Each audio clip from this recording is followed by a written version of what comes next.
दो कुत्ते और एक बंदर।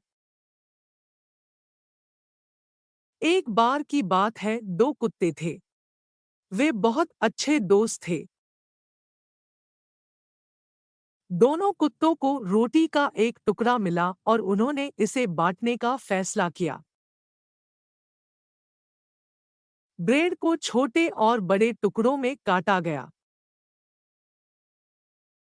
बंटवारा करते करते वे बड़े टुकड़े के लिए लड़ने लगे। तभी एक बंदर वहां से गुजरा और उन्हें लड़ते हुए देख लिया। बंदर ने कहा, मैं रोटी बराबर बांट लूंगा। उसने चीजों को गोरा बनाने के लिए एक बड़ा टुकड़ा खा लिया।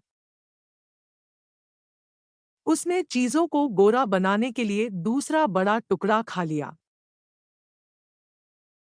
थोड़ा थोड़ा करके बंदर तब तक रोटी खाता रहा जब तक कि उसने सब कुछ नहीं खा लिया। बंदर संतोष भरी मुस्कान के साथ चला गया और बेचारे कुत्तों के पंजे खाली छोड़ गया।